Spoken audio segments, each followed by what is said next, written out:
Hello hello and welcome to all of you. ये हमारे new session के starting है जो कि है लेजर। इसके पहले भी आप 8 वीडियो देख चुके थे जिनमें मैंने आपको जर्नल के बारे में पूरा अकाउंटिंग का पहले आपको इंट्रोडक्शन दिया, व्हाट इज अकाउंटिंग, और फिर उसके बाद आपको जर्नल के बारे में बताया। क्योंकि हम किसी भी नई लैंग्वेज को सीखते हैं ना, तो उसके सबसे पहले हमें उसकी स्टार्टिंग पॉइंट लाइक ABCD आप या कह लें या छोटा बड़ा, आप जो मैं स्टार्टिंग लेसन कहते हैं ना, हमें पहले वो सीखना होता है। तो अकाउंटिंग के लिए स्टार्टिंग लेसन उसका है जर्नल एंट्री। क्योंकि किसी भी ऑर्गेनाइजेशन में आप जाएंगे वो आपसे डिमांड करेंगे ना प्रिपेयर करने के लिए balance sheet. If you are an accountant, if you are student from commerce team, ठीक है, तो आपसे वो डिमांड करेंगे बैलेंस शीट प्रिपेयर करने के लिए। और इसके लिए आपको नॉलेज होनी चाहिए इन सारे प्रोसेस की। क्योंकि अगर इनमें से किसी भी एक प्रोसेस की आपको जानकारी नहीं है तो आप यहाँ तक नहीं पहुंच पाएंगे। क्योंकि जब ये सही होगा जर्नल आपका तो लेजर बन पाएगा, और जब आप लेजर बना पाएंगे तो ट्रायल बैलेंस बनेगा, ट्रायल बैलेंस बनेगा तो ट्रेडिंग बनेगा, और ट्रेडिंग बनेगा देन PL बनेगा, PL बनेगा देन बैलेंस शीट बनेगी। इनमें से कोई भी एक में अगर एक पैसे की भी गड़बड़ी होती है तो आपकी बैलेंस शीट बराबर नहीं आ रही। और अगर आपकी बैलेंस शीट बराबर नहीं आ रही है, सटीक नहीं आ रही है, एग्जैक्ट नहीं आ रही है, करेक्ट नहीं है, it means you know nothing, आपको कुछ नहीं आता है। ठीक है, तो हम अपनी पिछली वीडियोस में जर्नल के बारे में पूरी जानकारी ले चुके हैं। आज हम लेजर की जानकारी लेंगे, जैसा कि आज आपका टॉपिक देख रहे हैं। तो सबसे पहले हम लेजर के बारे में जान लें। जैसा मैंने आपको इसके बारे में बताया था कि ये है किसी भी नॉर्मल इंफॉर्मेशन को अपनी इंफॉर्मेशन में कन्वर्ट करना। जर्नल के बारे में क्या कहा मैंने कि ये था किसी भी एक आम सेंटेंस को, एक नॉर्मल सेंटेंस को अपनी कमर्शियल लैंग्वेज में ट्रांसफर करना। दुनिया बोलेगी we have purchased the furniture, but हम बोलेंगे furniture account DR to cash और furniture account DR to customer. नगद है तो कैश, उधार है तो furniture account DR to customer. तो किसी भी नॉर्मल सेंटेंस को, नॉर्मल स्टेटमेंट को अपनी लैंग्वेज में कन्वर्ट करना, ये था जर्नल। अब बात करते हैं लेजर की। लेजर क्या है? लेजर एक ऐसा स्टेटमेंट है जो एक जगह पर किसी एक पर्टिकुलर अकाउंट से रिलेटेड, ठीक है, हमारे 3 टाइप के अकाउंट होते हैं, पर्सनल, रियल या नॉमिनल, और इनमें बहुत सारे अकाउंट होते हैं। ठीक है, तो किसी भी एक अकाउंट से, इवन चाहे बिल्डिंग से रिलेटेड हो, चाहे कैश से रिलेटेड हो, चाहे कैपिटल से रिलेटेड हो, ठीक है, चाहे सैलरी से रिलेटेड हो, कोई भी एक अकाउंट से रिलेटेड, लेजर एक ऐसा स्टेटमेंट है जो एक ही जगह पर एक पर्टिकुलर अकाउंट से रिलेटेड सारे ट्रांजैक्शन दिखा देता है। ठीक है, अभी हो सकता है अगर हम कैश की बात करें, हमने मंथ में कैश कितनी बार खर्च किया या कितनी बार प्राप्त किया, खर्च किया यानी एक्सपेंड किया या रिसीव किया, अगर हमें इसका स्टेटमेंट देखना हो और हमें जर्नल एंट्री से देखना हो तो आप जर्नल एंट्री को सॉल्व कर चुके हो और आप देखते हो कि एक दिन के ट्रांजैक्शन हमारे कम से कम 50 हो जाते हैं। ठीक है, महीने पर ट्रांजैक्शन करेंगे तो लगभग अराउंड 1500 ट्रांजैक्शन होंगे। And out of those 1500 transaction अगर कोई आपसे फाइनली पूछ ले कि आपके पास पैसा कितना बचा या आपके पास घाटे में चला गया या बढ़ गया, तो उसको जानने के लिए आपको पुराने सारे जर्नल के पन्ने पलटने पड़ेंगे और एक एक कैश को देखना पड़ेगा। हाँ इतना मिला, कैलकुलेटर उठा के रखोगे, उसमें जोड़ोगे, हाँ फिर इतना दे दिया, फिर उसको माइनस करोगे, फिर इतना मिला ऐड करोगे, फिर इतना दिया, लेस करते जाओगे, परचेज किया, तो ऐसा करते करते करते करते 1500 ट्रांजेक्शन को देखने के बाद आप बता पाओगे कि आपके पास इतना बचा। ठीक है, या तो आप ये काम कर लो। और लेजर आपको हेल्प ये करता है कि अगर मैंने लेजर प्रिपेयर करके रखा है और आपने मुझसे पूछा 1 महीने के बाद tell me what exactly amount of cash we have, मैं क्या करूंगा, मैं डायरेक्टली लेजर में कैश का पन्ना ओपन करूंगा, सीधा को बोल दूंगा सर इतने इतने इतने इतने पैसे बचे हैं। ठीक है, तो ये लेजर जो होता है ना, ये किसी एक पर्टिकुलर अकाउंट से, उन्होंने मुझसे कैश की इन्फॉर्मेशन मांगी, मैं कैश का लेजर ओपन कर लूंगा। उन्होंने मुझसे बिल्डिंग की इन्फॉर्मेशन मांगी, मैं बिल्डिंग का लेजर ओपन कर लूंगा। उन्होंने मुझसे कैपिटल की इन्फॉर्मेशन मांगी, मैं कैपिटल का लेजर ओपन कर लूंगा। यानी एक पर्टिकुलर अकाउंट से रिलेटेड सारी ट्रांजैक्शंस एक ही जगह पर लिख लेना। ठीक है, लेजर का काम क्या है? Ledger is a statement, ledger is a statement which includes all the information related to one particular account at a place. Okay, ledger is a statement which includes all the information, all the transaction related to one particular account at one place. That is ledger. ठीक है, तो जैसे मैंने आपको journal बताया था, फिर मैंने आपको जर्नल का एक फॉर्मेट दिया था कि एक अकाउंट डेबिट होता है और दूसरा अकाउंट क्रेडिट होता है, ये जर्नल का फॉर्मेट था। उसी तरह हमारे लेजर का भी एक फॉर्मेट होता है। तो वो लेजर का फॉर्मेट मैं सबसे पहले आपके सामने रखूंगा।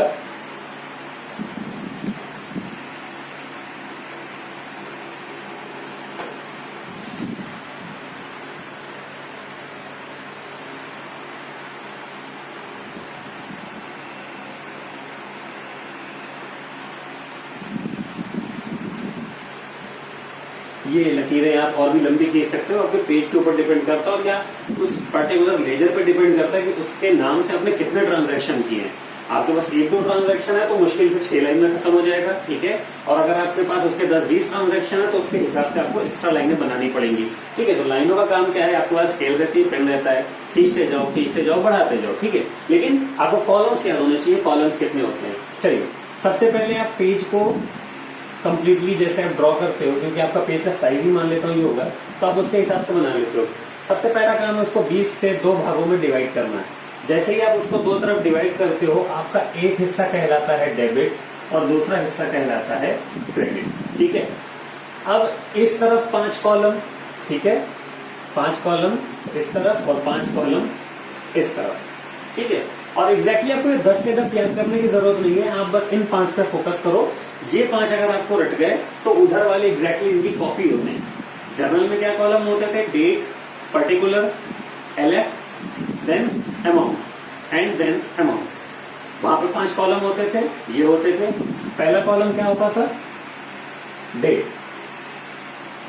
दूसरा क्या होता था,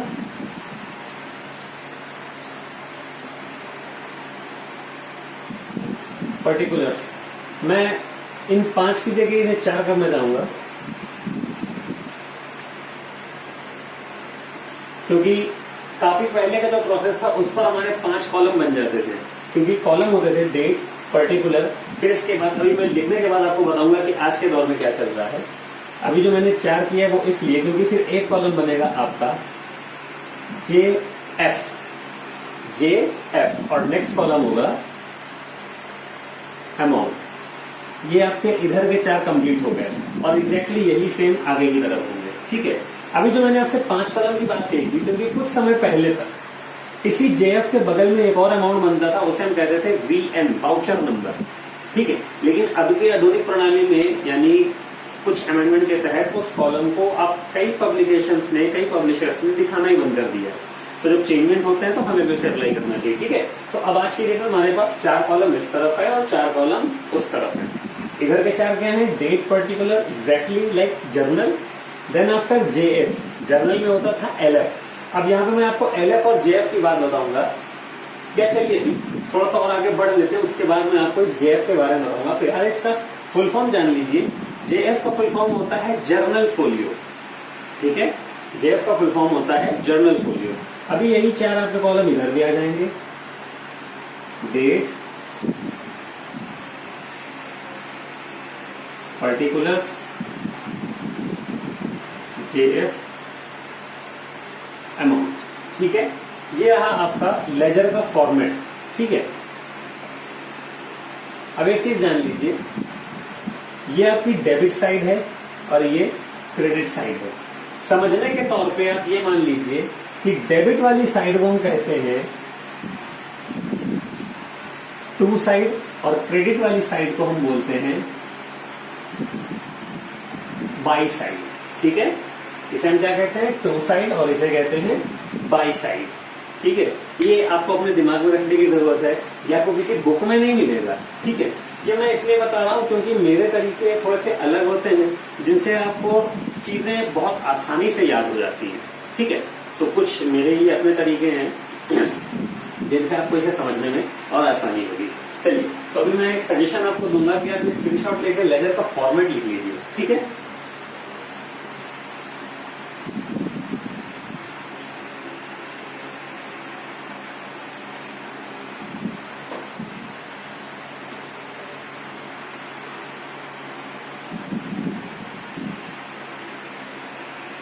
अभी हम ये लेजर में क्वेश्चंस को अप्लाई कैसे करते हैं, इसका मैं आपको एक एग्जांपल दिखाऊंगा लाइव, ठीक है। आप मान के चलिए कि आपके 4 ट्रांजैक्शन है महीने में, चलिए मैं 5 मान देता हूं, और वो 5 ट्रांजैक्शन आपने पहला ट्रांजैक्शन किया कैश परचेज,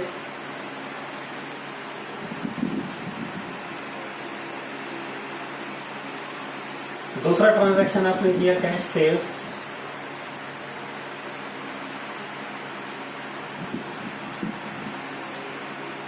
तीसरा ट्रांजैक्शन आपने कर दिया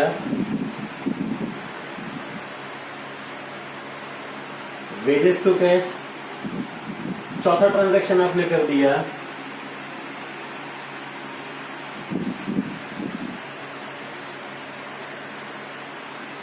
स्टेशनरी टू कैश, ठीक है। पांचवा ट्रांजैक्शन आपने कर दिया,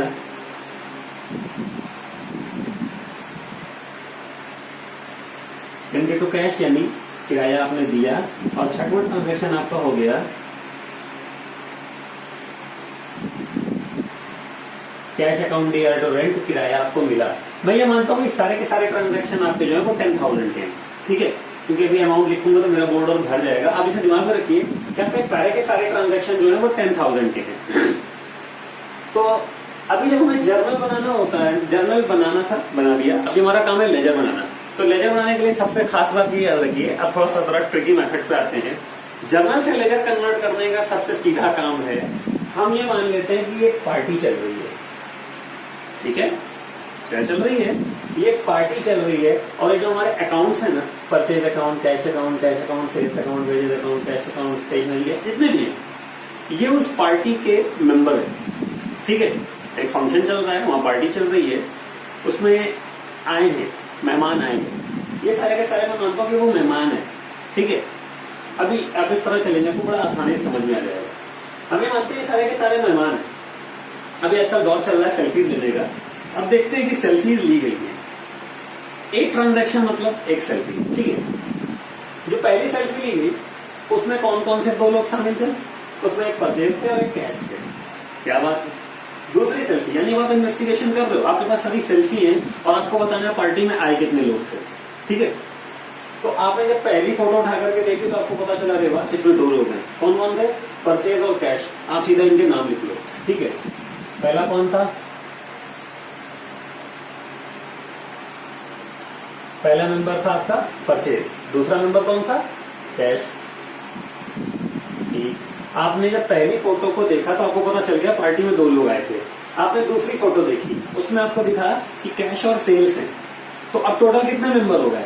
आप क्या फिर से कैश का नाम लिख लोगे, नहीं यार, ये तो वही आदमी है ना जो पिछली फोटो में दिखा, तो इसको तो आप नहीं लिखोगे क्योंकि आपको ये बताने कितने लोग आए थे। अब एक ही आदमी 36 फोटो में दिख रहा है तो उसका नाम 36 जगह थोड़ी ना लिखेंगे, ठीक है ना।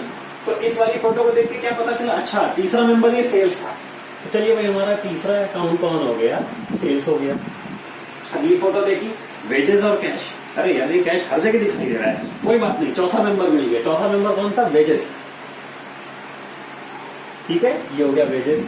फिर उसके बाद स्टेशनरी, हमें फिर एक नया नाम मिला, स्टेशनरी, ठीक है। उसके बाद नेक्स्ट देखा रेंट,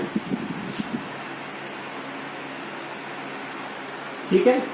अभी क्या किया, अरे फिर रेंट मिल गया यार, इसका मतलब अब यहाँ पे वही बंदे हैं, रेंट अकाउंट दिया तो कैश, बस फर्क ये था कि इधर सेल्फी लेते वक्त एक ऊपर था एक नीचे था, यानी एक डेबिट में था एक क्रेडिट में था, और अगली सेल्फी में जगह इन लोगों ने अपनी बदल दी, बंदे नए नहीं आए। तो आप इन पूरे ट्रांजैक्शन को देख के बता सकते हो कि पार्टी में कुल कितने लोग मौजूद थे। तो पार्टी में कुल 1 2 3 4 5 6 लोग मौजूद थे। यानी अगर आपको अब अगर लेजर बनाना है तो आपको सिर्फ 6 लेजर बनाने हैं, ठीक है। हम लेजर सिर्फ उतने बनाते हैं जितने अकाउंट इनमें अपीयर होते हैं, ठीक है। जितने अकाउंट हमारे जर्नल के दौरान अपीयर होते हैं हमें उतने ही लेजर बनाने होते हैं। लेकिन सबसे पहले ये छटाई करना यानी ये सिलेक्शन करना जरूरी होता है कि हम कितने लेजर प्रिपेयर करेंगे, ठीक है। क्योंकि ट्रांजैक्शंस बहुत होते हैं और हमें हर ट्रांजैक्शन के अकॉर्डिंग ये एक रफ शीट प्रिपेयर करनी होती है ताकि हमें ये पता चले कि हमें कितने लेजर प्रिपेयर करने हैं, ठीक है। तो चलिए अब हम लेजर बनाते हैं। सबसे पहला लेजर हम बनाएंगे परचेज का, ठीक है।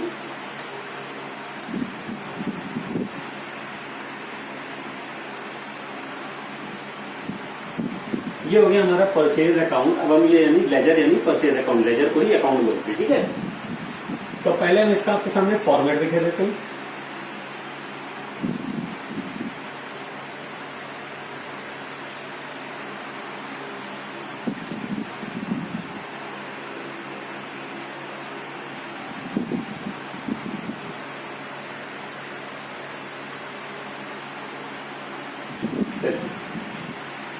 फॉर्मेट हमारा था date, particular, JF, amount, date,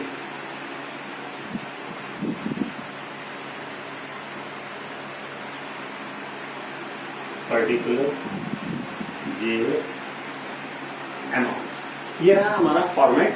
अब हमें परचेज, ठीक है, यानी अब हम परचेज का पूरा हिसाब किताब बनाने जा रहे हैं, क्योंकि अभी हमने क्या कहता है, हमने हर एक फोटो को देख करके सारे मेंबर्स के नाम लिख लिए थे। तो अब एक मेंबर की हम कुंडली बनाने जा रहे हैं कि उसने पार्टी में जाके कितनी फोटोज ली। ठीक है, इधर से ये कोई नियम नहीं है, लेकिन आपको एक तरीका बता रहा हूँ ताकि आप अच्छे से लेजर प्रिपेयर कर सको आसानी के साथ। ठीक है, तो हमें परचेज की पूरी डिटेल निकालनी कि परचेज ने पार्टी में क्या क्या किया। तो चलिए परचेज की डिटेल ढूंढते हैं। सबसे पहले परचेज हमको मिले, परचेज ने एक सेल्फी ली जिसमें परचेज डेबिट में थे। ठीक है, परचेज ने एक पहली सेल्फी ली जिसमें वो डेबिट में थे। ठीक है, तो अगर वो डेबिट में थे तो हमें, जब हम इनकी इंफॉर्मेशन बनाने नहीं ना, जिस बंदे की हम इंफॉर्मेशन बना रहे होते हैं, हमें उससे मतलब नहीं होता, उसकी अपोजिट पार्टी से मतलब होता है, उसके दोस्तों से भी मतलब नहीं होता है। दोस्त यानी जो उसी की तरफ खाए। ठीक है, जैसे अगर परचेज के साथ कोई इसी की तरफ और डेबिट में रखा होता तो हमको उससे मतलब नहीं है, हमें हमेशा अपोजिट पार्टी से मतलब होता है। ठीक है, तो परचेज की अपोजिट पार्टी कौन है? कैश है। तो अब इसे आप सीधा, परचेज किस तरफ था? डेबिट में। आप भी डेबिट की तरफ चले आओ, क्योंकि इसको जैसे आप 20 से 2 पार्ट करते हो, एक कॉल आपका डेबिट हो जाता है और एक तरफ क्रेडिट हो जाता है। ठीक है, तो परचेज डेबिट में था, आप भी डेबिट में चले आओ। अपोजिट पार्टी कौन है? टू कैश, लिख दो पर्टिकुलर में, टू कैश अकाउंट। ठीक है, और अमाउंट कितना था? 10,000। मैंने बोला था कि हर एंट्री का अमाउंट 10,000। ठीक है, ये हो गया 10,000। ठीक, अभी डेट इसमें है नहीं तो मैं सीरियल नंबर लिखते चलता हूं, क्योंकि पहली एंट्री का सीरियल नंबर फर्स्ट था। ठीक है, हम इसी के हिसाब से चल लेते हैं।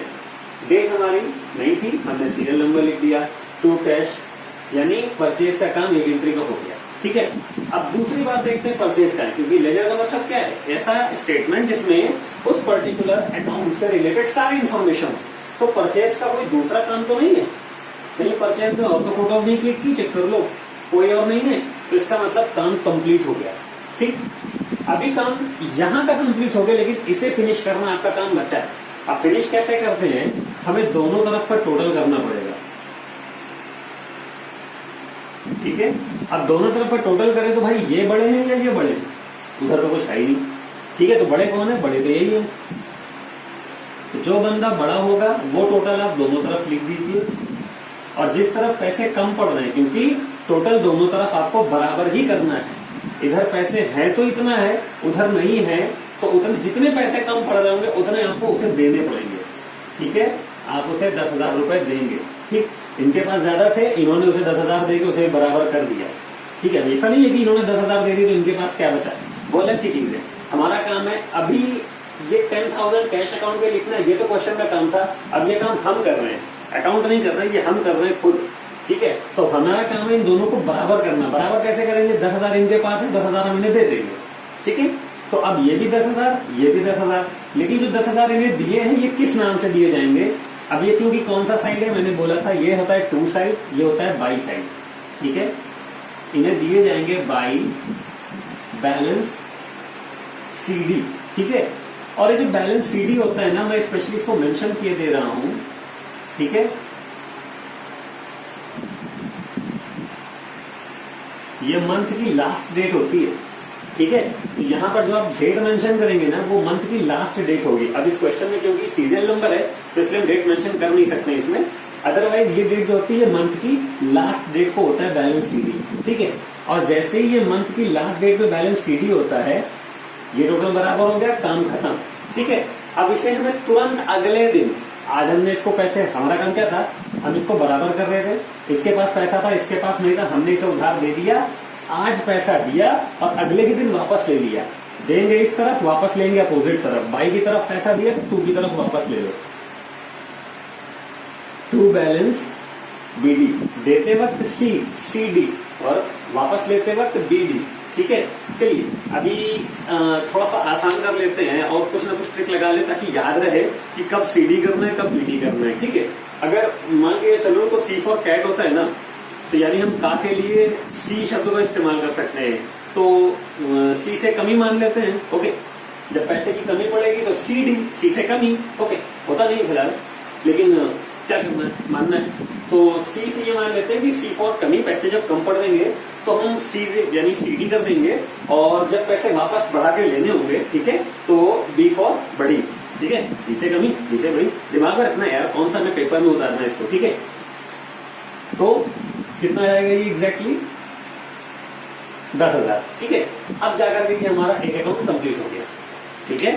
अब क्योंकि परचेज का कोई काम नहीं कर, सबसे पहला काम जिस अकाउंट को बनाना है पहले उसका नाम लिख लीजिए, उससे रिलेटेड जितनी इंफॉर्मेशन है उनको यहाँ उतार दीजिए। उसके बाद दोनों कॉलम को देखिए, जो कॉलम का टोटल ज्यादा हो उस टोटल को दोनों तरफ रख दीजिए और फिर ये देखिए कि दूसरे के पास कितना पैसा कम पड़ रहा है। जितना पैसा कम पड़ रहा हो उतना उसे दे दीजिए और फिर जैसे ही दीजिए अगले दिन, सपोज दैट अगर ये जनवरी होता तो ये जनवरी 31 होती, ठीक है, और ये जनवरी 31 तो उसका जस्ट अगला दिन कौन सा होता, 1 फरवरी। तो 1 फरवरी के दिन पैसा आप वापस ले लीजिए, ठीक है। अभी ये आपका बना एक अकाउंट, ठीक है। अभी आपको इसका दूसरा अकाउंट अगर बनाना होता है, आप इस स्क्रीनशॉट ले लीजिए क्योंकि इसकी जरूरत भी पड़ेगी, वीडियो के लास्ट में इसकी जरूरत पड़ेगी, ठीक है। फिलहाल अब जैसे आप इसको इसका दूसरा अकाउंट बनाना होता, ठीक है, तो दूसरा अकाउंट हम कौन सा हम बनाएंगे, दूसरा अकाउंट हम बनाएंगे कैश का। भाई जो अकाउंट हमारा बन गया काम खत्म, उसको आप यहाँ से काटते जाइए या सर्किल करते जाइए ताकि आपको याद रहे कि ये अकाउंट बन चुका है, ठीक है। अभी दूसरा हम बनाएंगे कैश का अकाउंट, ठीक है। अब अगर हम कैश का अकाउंट बनाते तो मैं इसी फॉर्मेट में बना देता हूँ।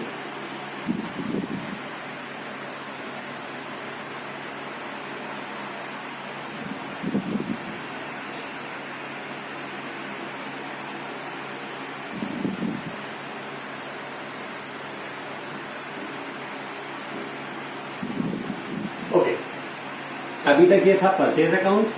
परचेज अकाउंट हमारा कंप्लीट हो गया। हम अगला अकाउंट बना रहे हैं कौन सा, कैश अकाउंट। अकाउंट को ही लेजर कहते हैं, जैसे कैश लेजर बोले या कैश अकाउंट, बात हमारी एक ही होगी, ठीक है। अब हम बना रहे हैं कैश का अकाउंट। चलिए, तो कैश का अकाउंट बना रहे हैं तो यहाँ पे देखते हैं कैश ने सेल्फी ली कितनी बार ली। पहली सेल्फी कैश ने ली, कैश किस तरफ है, क्रेडिट की तरफ, तो हमें भी क्रेडिट की तरफ जाना होगा। और अपोजिट पार्टी कौन है, परचेज। इस तरफ की साइड को बोलते हैं बाई साइड, ठीक है। कैश किस तरफ से, क्रेडिट में, हम भी क्रेडिट में आ गए। अपोजिट पार्टी कौन है, परचेज है, तो हमें इनका नाम लिख देना है, बाई परचेज, ठीक है। अमाउंट कितना था, 10,000, ठीक। पहले एंट्री का काम हो गया। अगली बार कैश कहाँ नजर आए, अगली बार कैश दूसरी फोटो में नजर आए। इस बार कैश किस तरफ है, डेबिट में है, तो हमें डेबिट में अपने आप को रखना है। इधर आ गए अपोजिट पार्टी, टू सेल्स, ठीक है। अमाउंट ये भी 10,000। फिर कैश कहाँ है, यहाँ है, क्रेडिट में है, तो हम भी क्रेडिट में चले। अपोजिट पार्टी कौन थी, वेजेस, तो by wages, amount 10,000। Next cash कहाँ है, यहाँ है, और अपोजिट पार्टी है बाई स्टेशनरी। आप हर एक के आगे अकाउंट लिखेंगे, ठीक है। मेरे पास जगह कम है, मैं इसलिए इसमें नहीं लिख रहा हूं, अदरवाइज आप हर एक के आगे अकाउंट लिखेंगे, ठीक है। तो स्टेशनरी 10,000। नेक्स्ट कैश कहाँ है, यहाँ पे है, क्रेडिट में है, तो अपोजिट पार्टी बाई रेंट,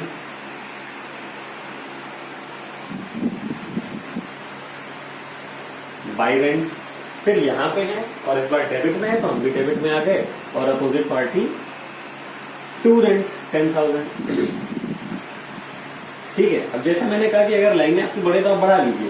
फिलहाल इस क्वेश्चन में हम देख रहे हैं कि हमारी लाइनें काफी आगे तक जा रही, तो हम इन्हें बढ़ा लेते। चलिए, अभी इसके बाद कहीं और कैश बचा, बिल्कुल नहीं बचा, सारे काम कैश के हो चुके हैं, ठीक। तो हमारा काम है दोनों कॉलम को टोटल करना।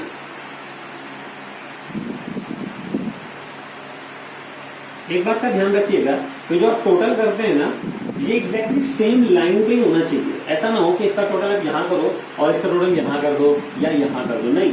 ये दोनों टोटल जो होते हैं ना, एक सेम लाइन पे होने चाहिए, ठीक है। तो हम टोटल करते हुए देखते हैं कि किसके पास ज्यादा पैसा है। आप बताइए, डेबिट कॉलम के पास ज्यादा पैसा है, क्रेडिट के पास। एग्जैक्टली क्रेडिट के पास ज्यादा पैसा है, तो उसका टोटल कितना हो रहा है, 40,000। और जो टोटल ज्यादा होता है वो हम दोनों तरफ लिखते हैं, 40,000। अब इनके पास कितना पैसा कम पड़ रहा है, ये 20,000 है, तो इनके पास कम कितना पड़ रहा है, इनके पास 20,000 कम पड़ रहा है। हमने इन्हें दे दिया, ठीक है।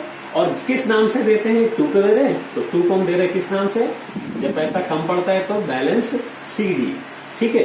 आज पैसा दिया CD, और अगले ही दिन पैसा वापस ले लिया, और जो वापस लेते हैं ना, वो टोटल के जस्ट बाद लेते हैं, ठीक है। तो ये नेक्स्ट डे हो जाएगा, बाई ने वापस ले लिया, बाई बैलेंस BD 20,000, ठीक है।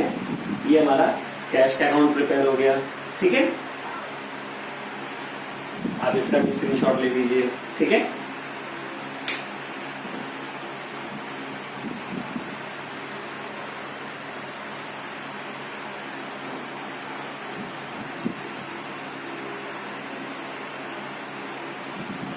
चलिए अभी हम अपना अगला अकाउंट बनाते हैं। अब हम अपने अगले अकाउंट को बनाएंगे तो हमारा अगला अकाउंट है सेल्स। ठीक है,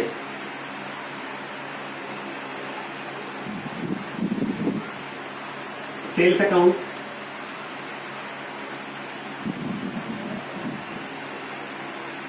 आप फॉर्मेट पूरा जानते हैं तो मैं पूरा फॉर्मेट फिर से नहीं बना रहा हूं, मैं शॉर्ट फॉर्म में कर दे रहा हूं। सेल्स, सेल्स कहां पे है? पहली एंट्री में थे? नहीं थे। दूसरी में थे? हाँ थे। बाई में थे, सॉरी क्रेडिट की तरफ थे, हम भी क्रेडिट में चलते हैं। अपोजिट पार्टी है कैश, बाई कैश अकाउंट कितना? अमाउंट 10,000। उसके बाद सेल्स है, यहां भी नहीं है, यहां भी नहीं है, यहां भी नहीं है, यहां भी नहीं है। अब इसका मतलब टोटल कर दीजिए। ठीक है, सेम लाइन पे टोटल करेंगे। बड़ा आदमी कौन है? किसके पास ज्यादा पैसा है? इनके पास है, तो इन्हें दोनों तरफ लिख दीजिए। 10,000 इस तरफ, 10,000 इस तरफ। इनके पास पैसा कितना कम पड़ रहा है? 2 की तरफ, तो 2 बैलेंस सी 10,000 कम पड़ रहे हैं। आज इन्हें दे दिए और अगले दिन बाई बैलेंस बीडी 10,000 वापस भी ले लिए। ठीक है, एग्जैक्टली। अब सेल्स के बाद अगर हम अकाउंट बनाएंगे तो हम बनाएंगे वेजेस का अकाउंट। वेजेस का जब बनाएंगे तो वेजेस का अकाउंट बनाते वक्त हम देखेंगे वेजेस कहां का है। वेजेस यहाँ पे है, डेबिट की तरफ है। ठीक है, हम भी डेबिट पे आ गए। अपोजिट पार्टी कौन है? 2 कैश, कितने से? 10,000। फिर वेजेस कहीं है? नहीं है। ठीक है, टोटल करेंगे 10,000 इधर भी, 10,000 इधर भी, बाई बैलेंस सीडी 10,000 और फिर तो बैलेंस बीडी 10,000 इधर। ठीक है, समझ में आ रहा है? अभी इसको ये आप नोट कर लो ताकि मैं नेक्स्ट अकाउंट बना दूं। ठीक है, हम वेजेस तक पहुंच चुके हैं, हमने सेल्स कंप्लीट कर दिया, वेजेस कंप्लीट कर दिया। सिर्फ 2 अकाउंट हमारे बच रहे हैं।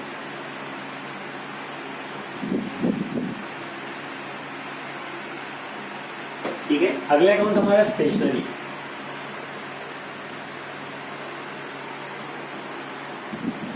स्टेशनरी अकाउंट, स्टेशनरी पहली एंट्री में है? नहीं है। दूसरे में नहीं है, तीसरे में नहीं है, चौथे में है। ठीक है, डेबिट की तरफ है, हम भी डेबिट की तरफ आ जाते हैं। अपोजिट पार्टी कौन है? 2 कैश, 2 कैश 10,000। फिर कहीं स्टेशनरी है? नहीं है। तो अब देखते हैं बड़ी पार्टी कौन है? यही है, तो हम इन्हें दोनों तरफ लिख देंगे।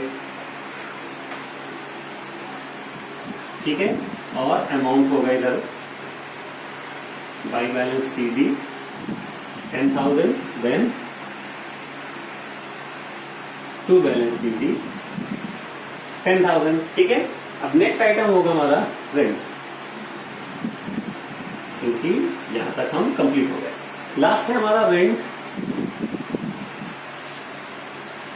ठीक है, तो रेंट हमें सबसे पहले 1 2 कहीं नहीं मिला, कहीं नहीं मिला, यहां मिला। ठीक है, डेबिट में था तो अपोजिट पार्टी 2 कैश, और फिर अगली एंट्री में क्रेडिट में लिया तो क्रेडिट में आ गए, अपोजिट पार्टी बाई कैश। आप हर अकाउंट में पूरा फुल फॉर्मेट बनाएंगे, डेट पर्टिकुलर जेएफ। ठीक है, हाँ अब मैं जेएफ का आपको कॉलम के बारे में बता देता हूँ कि जो आप जेएफ का कॉलम बनाते हैं वो होता किस लिए है। जेएफ का फुल फॉर्म होता है जर्नल फोलियो। ठीक है, यानी सपोज दैट हमारे पास 2 किताबें हैं, तो ये 2 रजिस्टर है। एक रजिस्टर है जर्नल का, एक रजिस्टर है लेजर का। तो जब हम जर्नल प्रिपेयर करते हैं ना, हम उस जर्नल में इनके आगे कॉलम होता है एलएफ का। सपोज दैट मैं मान लेता हूं कि जर्नल के पेज नंबर 7, ठीक है, हमारा जर्नल का पेज नंबर 7 है जिसमें हमने ट्रांजेक्शन्स लिख रहे हैं, और उसमें हमने लिख दिया कैश अकाउंट लिया टू सेल्स। और अब हम ये देखेंगे, अभी हम इस पर कोई नंबर नहीं डालेंगे, लेकिन जब हम इसका लेजर प्रिपेयर करेंगे ना, मान लेता हूं मैं इस वक्त रेंट का अकाउंट बना रहा हूँ। ठीक है, पेज नंबर 7 पे ये रेंट जो था, इसमें एलएफ का कॉलम खाली पड़ा था, मैंने कुछ नहीं लिखा। लेकिन जब मैं यहाँ बना रहा हूँ तो अब मैं देख रहा हूँ कि रेंट का अकाउंट जो है हमारे इस लेजर के रजिस्टर पेज नंबर 10 पे बन रहा है। ठीक है, पेज नंबर 10 पे बन रहा है, तो अब इस रेंट के आगे मैं लेजर का नंबर डालूंगा 10। ठीक है, रेंट के अकाउंट के आगे एलएफ में लिखूंगा 10। क्यों? क्योंकि आप, मैं उनको बोल रहा हूं कि आप जाओ लेजर पे फोलियो जाकर के चेक करो 10 होगा, तो बंदा लेजर, यानी अब अगर मुझे ये देखना है कि रेंट का लेजर बुक में किस पेज नंबर पे, तो हम यहीं पे देख लेंगे, अच्छा 10वें पेज नंबर पे, हम सीधा 10वें पे पहुंच गए। और जब हम यहाँ आएंगे रेंट के अकाउंट में, ठीक है, तो हम ये देखेंगे कि ये रेंट की जो अंदर इंट्रियां लिखी हैं किस पेज नंबर पे थी, तो हम इनके जर्नल के फोलियो पे इनका नंबर डाल देते हैं। जैसे ये 7वें नंबर पे था, ठीक है, तो हम इस एंट्री में लिख देंगे 7 और ये 7। यानी जब हम रेंट का लेजर देखेंगे तो हमें ये पता चलेगा, अच्छा अगर हम कैश यानी जर्नल जाकर के JF जर्नल का 7 नंबर पेज देखेंगे तो हमें ये इन्फॉर्मेशन वहां मिल जाएगी। हर एक एंट्री का जो, यानी इनके रजिस्टर पे उनका पेज नंबर, उनके रजिस्टर पे इनका पेज नंबर, ये है जर्नल फोलियो और लेजर फोलियो। ये हमेशा उल्टे बनते हैं। जब आप J फॉर जर्नल प्रिपेयर करोगे तो LF बनेगा, L फॉर लेजर, ठीक है, और जब आप L फॉर लेजर यानी जब आप लेजर प्रिपेयर करोगे तो आपका जो कॉलम बनेगा वो JF का बनेगा, जर्नल फोलियो का, ठीक है। चलिए अब फिलहाल इस क्वेश्चन में आते हैं।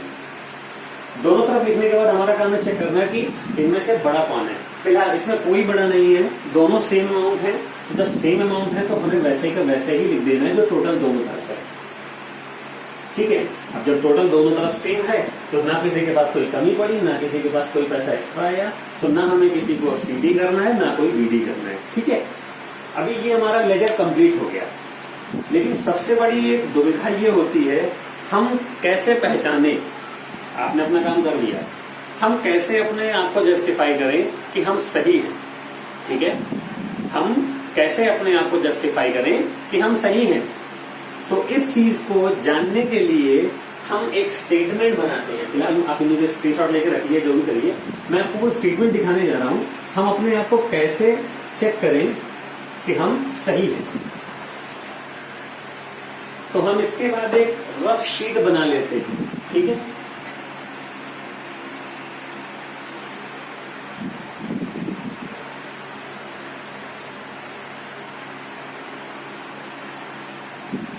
पर्टिकुलर, डेबिट, क्रेडिट, ठीक है।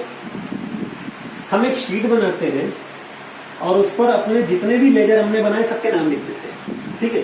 हमने पहला लेजर बनाया परचेज का, परचेज, दूसरा बनाया कैश, तीसरा सेल्स, चौथा वेजेस, पांचवा स्टेशनरी, ठीक है। नेक्स्ट है रेंट। हमने इतने अकाउंट बनाए, ठीक है। अब बस हमें ये देखना होता है कि उनका बैलेंस BD किस तरफ आया था, ठीक है। अगर हम परचेज की बात करें तो आप पलट करके अपने परचेज अकाउंट को देखिए, उसका बैलेंस BD किस तरफ आया था। परचेज का बैलेंस BD डेबिट की तरफ था, जो कि था 10,000। आप वापस स्क्रीनशॉट को चेक कर लीजिए, ठीक है। जो बैलेंस BD आता है, CD की बात नहीं कर रहा हूं, BD किस तरफ आया था, डेबिट में आया था कि क्रेडिट में आया था, ठीक है। कैश की अगर बात करूं तो कैश का अकाउंट मुझे अभी भी याद है, 40,000 क्रेडिट की तरफ था, 20,000 डेबिट की तरफ था। घटाने के बाद CD पहले डेबिट में आया था, फिर BD क्रेडिट की तरफ आया था, ठीक है। क्रेडिट की तरफ आया था 20,000, ठीक है। नेक्स्ट आइटम था सेल्स। हम सेल्स के अकाउंट की अगर बात करें तो ये है, ठीक है। आप सेल्स अकाउंट को रिवर्स करके देख लो, इसका जो बैलेंस BD आया था वो क्रेडिट में आया था 10,000, ठीक है। फिर उसके बाद हम बात करेंगे वेजेस अकाउंट की, तो आप वापस जाकर के चेक करो, वेजेस का बैलेंस BD आया था डेबिट की तरफ 10,000, ठीक है। उसके बाद हमारा था स्टेशनरी, इसका भी डेबिट की तरफ आंसर आया था 10,000, आंसर यानी बैलेंस BD, ठीक है। बैलेंस BD किस साइड पे आया था। लास्ट था रेंट। रेंट की अगर बात करें तो रेंट का किसी तरफ कोई अमाउंट नहीं आया था, ठीक है। तो अब जब रेंट का अमाउंट किसी तरफ नहीं आया, उसको लिखने के बाद आप जब सारे अकाउंट की डिटेल्स यहाँ पे लिख लोगे, पहला काम सबके नाम लिख लो, उसके बाद ये देखना है कि किसका बैलेंस BD किस तरफ आया था। अगर ये दोनों तरफ का कॉलम इक्वल आ रहा है तो इसका मतलब आपने कोई गलती नहीं की, आप ठीक हो, आपका काम बिल्कुल सही है। और अगर ये अमाउंट बराबर नहीं आ रहे दोनों तरफ के, तो इसका मतलब आपने कहीं ना कहीं गलती की है। आपको अपने क्वेश्चन को फिर से एक बार चेक करना पड़ेगा कि गलती कहाँ पे है, ताकि आपको अपनी गलती मिल सके। टोटल करके देखिए, इधर का आ रहा है 30,000 और इधर का भी आ रहा है 30,000। इसका मतलब ये दोनों तरफ अगर बराबर आ रहा है तो हमारा क्वेश्चन सही है। और फ्रेंड्स, आपको जान के हैरानी होगी कि जो आपने स्टेटमेंट अभी बनाया है ना, इसे ही ट्रायल बैलेंस कहते हैं।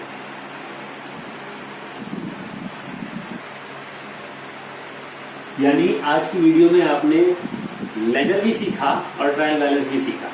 ठीक है, चलिए। जी हाँ, इसी स्टेटमेंट को हम ट्रायल बैलेंस कहते हैं। चलिए, अभी आपके सामने एक मैं क्वेश्चन दूंगा और अब आप इस क्वेश्चन को सॉल्व करिएगा। ऐसा नहीं है कि आपने अब जर्नल करना बंद कर दिया, क्योंकि हर लेजर के पहले आपको जर्नल के क्वेश्चन सॉल्व करने पड़ेंगे और जब आपके जर्नल के क्वेश्चन सॉल्व होंगे तभी आपका जब जर्नल करेक्ट होगा तो आपका लेजर करेक्ट बनेगा। अगर आपने जर्नल में मिस्टेक की ना, लेजर नहीं बनेगा। ठीक है, अगर आपका यहाँ आपको कोई भी मिसमैच मिलता है, आपका अमाउंट बराबर नहीं आता है, तो आपको अपने लेजर और जर्नल दोनों चेक करने पड़ेंगे, कहीं किसी में कोई गलती तो नहीं है। ठीक है, तो ये आपको बताएगा कि आपने काम जो किया वो सही किया या गलत किया है। ठीक है, तब आपके सामने आपका क्वेश्चन रहा, ये इसे नोट करिए, सॉल्व करिए, मुझे भेजिए। Okay, till then good luck.